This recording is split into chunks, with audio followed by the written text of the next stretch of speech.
Just after 7 p.m. in Gordon, Texas, a low, eerie whistle cut through the spring evening, an old warning system dating back to the town's founding days. For a moment, people paused, wondering if it was just another false alarm. But within seconds, the wind roared with the unmistakable freight train intensity that means only one thing in Tornado Alley. It was real, and it was close. A massive tornado, over half a mile wide, descended on the small community without mercy. Its vortex churned with blinding speed, ripping up the very soil it spun over and turning familiar landmarks into unrecognizable piles of rubble. There was once a trailer home on those blocks. The tornado struck the heart of Gordon, its path carving straight through Main Street and into the K-12 school campus, where generations had gathered for sports, plays, and graduation ceremonies. Surveillance cameras later showed ceiling tiles shuddering, then violently lifting as the roof was peeled back like a sardine can. In minutes, rain poured directly into the hallways, soaking textbooks, artwork, and the trophy cases that held decades of memories. Desks floated in muddy water, their legs tangled in the debris of fallen light fixtures and ceiling panels. Outside, school buses were shoved into fences, twisted and shattered as if they were made of plastic. Yep. Oh my God, that's over by your parents' house, babe. Homes in the tornado's path were torn from their foundations. Whole walls vanished, exposing bedrooms with beds still neatly made, but open to the storm-torn sky.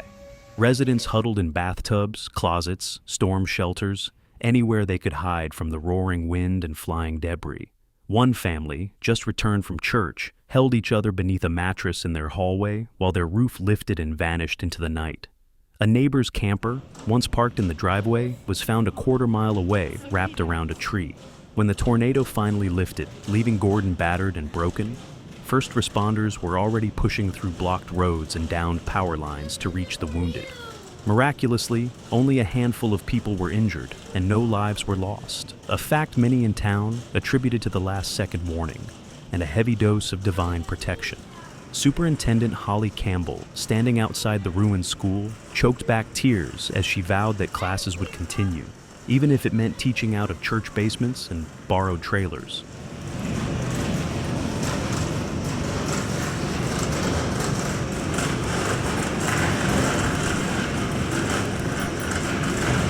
Oh.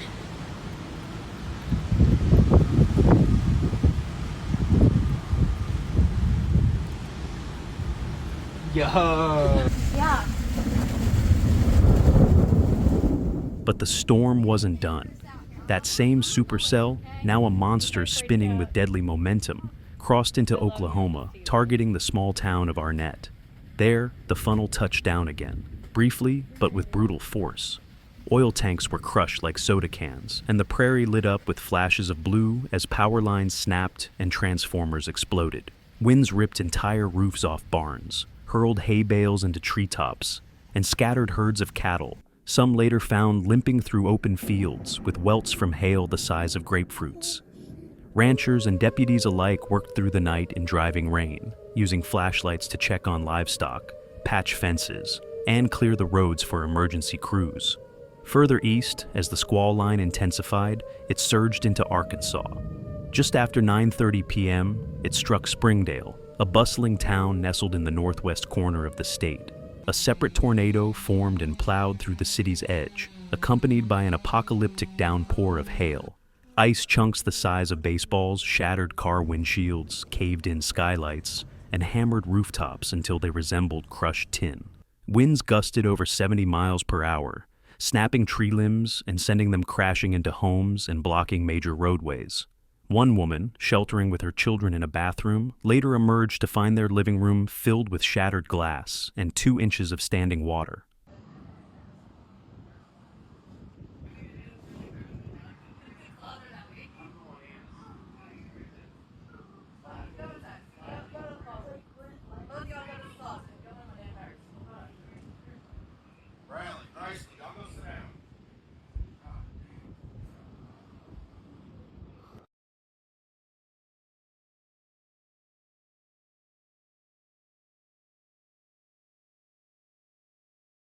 Highway 412 became a scene of chaos, as drivers abandoned their vehicles mid-storm, forced to flee into roadside ditches to escape flying debris.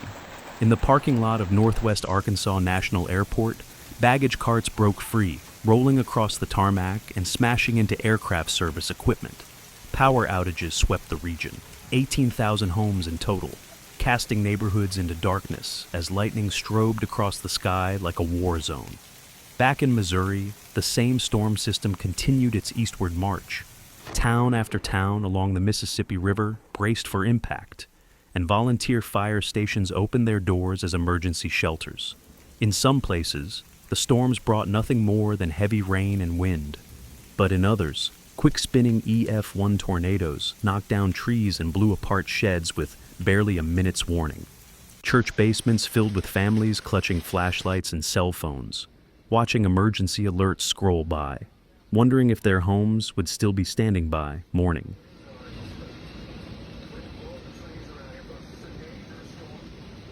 Darby is saying 70-mile-an-hour winds came through. Oh my gosh. Yeah, we're gonna have a hail damage.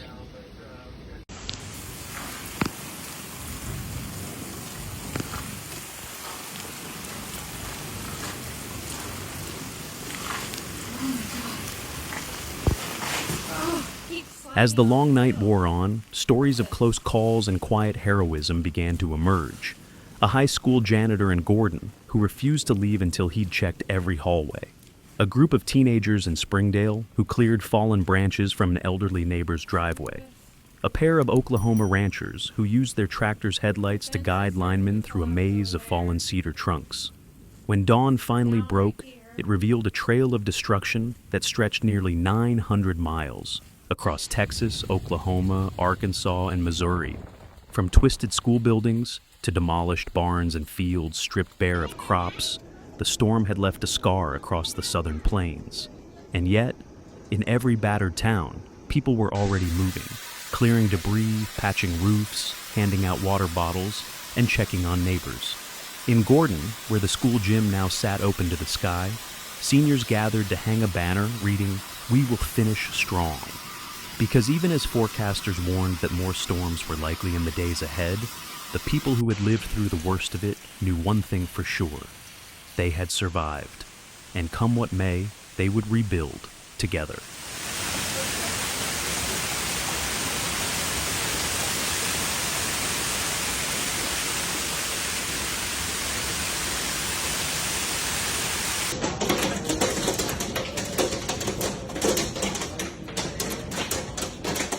Thank you for watching. See you in the next video.